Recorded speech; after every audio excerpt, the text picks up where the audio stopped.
No offense, but I deserve more than 9 cents for my art.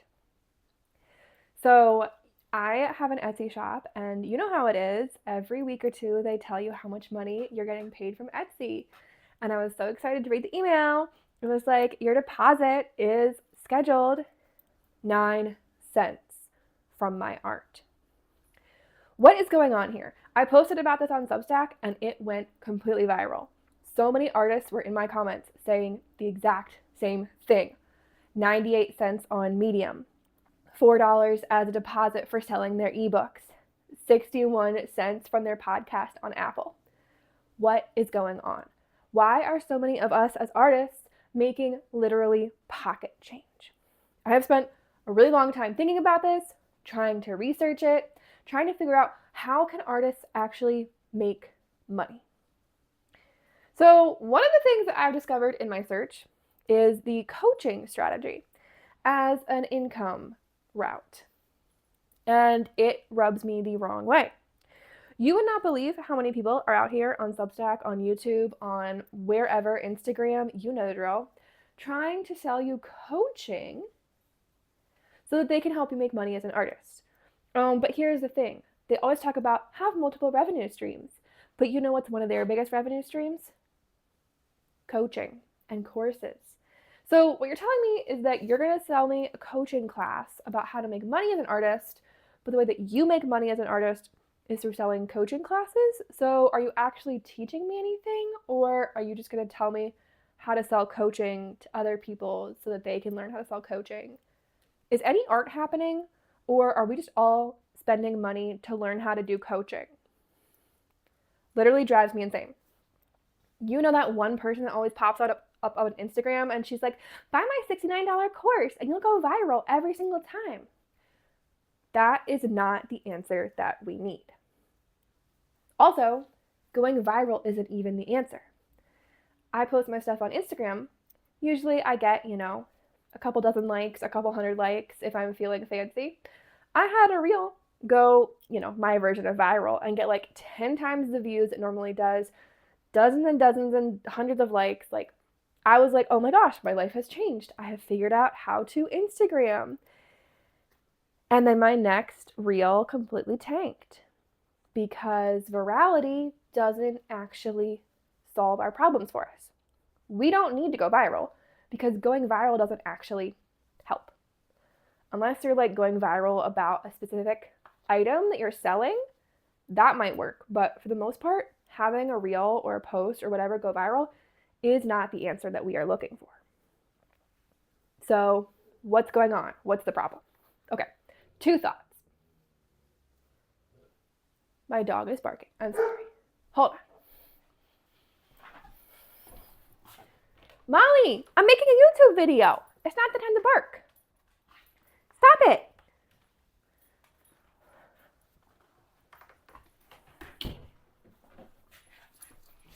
I am a professional. Okay, where was I? Okay, my first thought is this.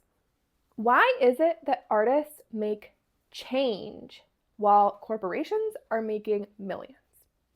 So there's a lovely artist I follow called Amy McNee, and her husband James was talking about their audiobook sales and how strong her audiobook sales are and how that is such a huge percentage of their book sales and their income. Amazing, right? But if I spend $12 on an Audible credit, they make less than $3 from that Audible credit.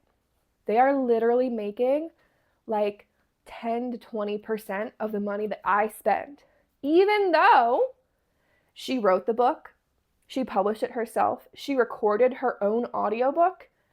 Audible is just the parent company that, not even parent company, Audible is just the company that hosts the audiobook for me to access. They did nothing in helping her to produce the audiobook. So why is it that Audible's out here getting 80% of her money from her audiobook that she wrote and paid to record herself? Make it make sense. And honestly, that's why I personally am over here making 9 cents from Etsy. If I have an item that costs a couple dollars, by the time there's fees and taxes and the listing fee, I'm making literally cents on my items that I'm selling. Obviously, it's not as much of a problem if you're selling more high ticket items, but me personally, I experience more success with my lower ticket items. So by the time that there's those listing fees, I end up with pennies. And literally, I cannot tell you the number of artists that were chiming into my comments saying, oh, I made 32 cents from iTunes. Oh, I made 4 cents from Medium. Like, so many of us are making almost nothing. It's everywhere. It's such a problem. And some people were coming into my comments being like, oh, well, just create for the love of it then. And obviously, I create because I love it. But both things can be true at the same time. I can create because I love it, and I can also want to get paid for my work of creating. And I also want to have other artists get paid for their work of creating. If I were able to... Why is my dog barking? I'm so sorry. She never does this. If I am able to get paid a living wage from my art, then guess what? I could spend so much more time making art instead of having to work a full-time job that maybe makes me exhausted, where I can't spend as much time or energy on my art. Getting paid for your art actually matters a lot. So yes, make art because you love it, but also artists deserve to be paid. Both things can be true. So what is the answer? Well, my first thought, honestly, was as a teacher, I have seen firsthand how powerful unions are. And I was thinking a lot about how actors and screenwriters have guilds and have unions, and right, like that screenwriter strike that was going on for a long time, or writer's strike. And how powerful it was that their union could say, no, we are not going to work until we get fairly compensated for it. And of course, there are still so many issues in that industry. They shouldn't have had to go on strike in the first place. I'm sure that they are still not getting paid fairly what they deserve. But at the very least, they have that bargaining power where they can go on strike. But if I'm out here with my audiobook on Audible, and Audible is continuing to change the way that their program is designed so that authors are making less and less and less money, I will put some links in the description about that whole horrible situation. I'm not part of a union. I can't do anything about that. So honestly, I think that something that artists should be thinking about moving forward is, can authors unionize? Can indie authors have some sort of like union or collective or guild where we can have some collective power? I honestly think that that might be part of the future, because God knows that publishers aren't out here fighting Audible, fighting Amazon. They're literally doing nothing about this. They are well aware of the situation, and they are doing nothing to ensure that authors are getting paid fairly. So if publishers aren't going to fight our battles for us, maybe it's time for us to form unions, form collectives, form guilds, so that we can actually fight our battles. Yeah. The other thing that I think is part of the solution is to remember that we actually are the ones that have the power, which honestly is connected to unionizing. Because again, forming a union, it's all about realizing how we as the artists, or we as the teachers or workers or construction workers or whatever we are that's unionizing, we are the ones that have the power. We are the ones that are making the whole system work. Like, what would happen if tomorrow 95% of the authors decided to pull their book from Audible? Audible would be forced to pay them better. But because we're not organized in a way like that, it's just so much harder to make that happen. So what is the solution? Honestly, there isn't one perfect solution, because it's such a massive issue with artists being underpaid. Like, if I go on Etsy, I can find such cheap, inexpensive art that is so far below the value of what that artist should be paid for it. It's honestly not fair. Bit of a tangent, I was talking to some friends who do metalworking, and they make their own like chainmail and chainmail jewelry. And they were looking into going to some farmers markets and some art markets, and it was so exciting for them. But they soon realized that if they were making like a bracelet or something, the amount of time that it took them to make that chainmail bracelet by hand it took them so long to make because it's handmade. But the price that they put on it, no one was willing to pay.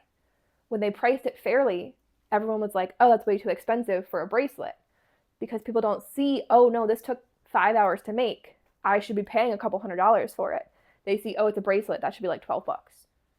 So it's everywhere. It's not just online, it's at farmers markets too, or art markets or whatever. Like, people, their expectations have been set so low because of drop shipping, because of big corporations forcing us to charge less and less and less. If you are part of the Amazon ecosystem and you want to have your ebook as part of Amazon KDP, they force you to set your price at a certain level so that you are keeping that price low. You can't set your price too high or they won't let you sell as part of their like exclusive program. It's everywhere. It's honestly such a problem. And this video might end up being more of just like a rant and pointing to the problem than having answers. I do think that one of the solutions, besides like trying to unionize, is making your own path. And hear me out.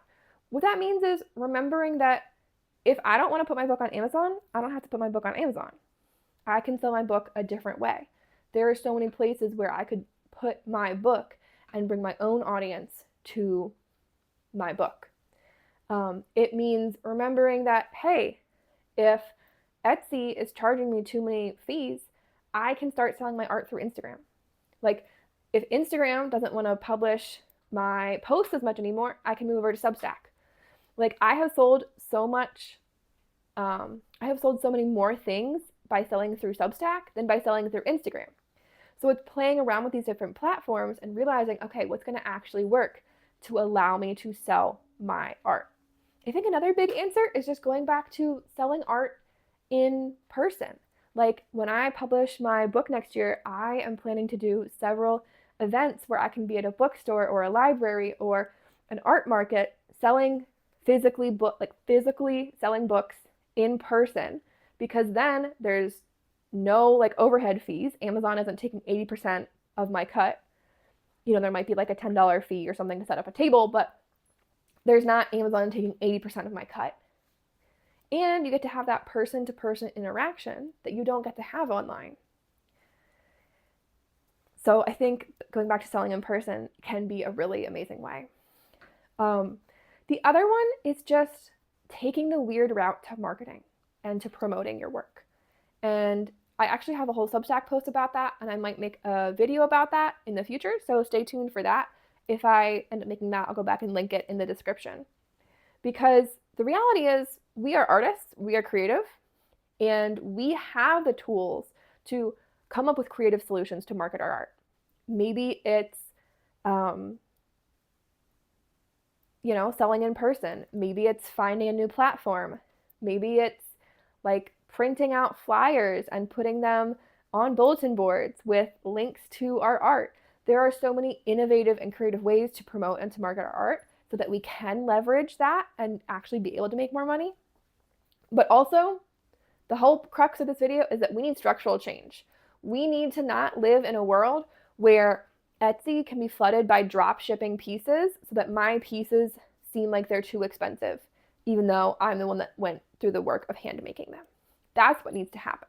We need to hold these platforms accountable, and when they don't work, we need to start our own platforms. Like, what would happen if we had an art and creativity platform designed for artists, by artists, and moderated by artists, so that you had to prove you were an authentic person making authentic art, so that AI couldn't get up in there and sell like AI art and undercut you and what you want to make? Like, what would happen if Amazon decided to start shutting down these AI books so that they stopped flooding the market? Like, these corporations and these companies could be supporting artists, and they are choosing not to. So honestly, if you are into web design or app design or whatever, like, let's make a new social media that is for artists, by artists, so that we can sell our art in an authentic way and not have Amazon or Etsy or Instagram hinder us from the money that we deserve. Because at the end of the day, Artists deserve to be paid for their work. Period. End of story. All right. I would love to hear your thoughts.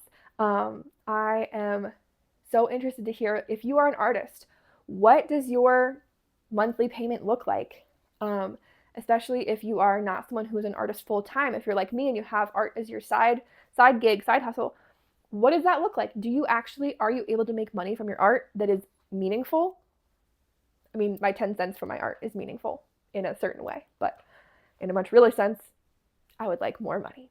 All right, thank you guys so much for watching, and make sure you subscribe, and I'll make more videos like this soon. Okay,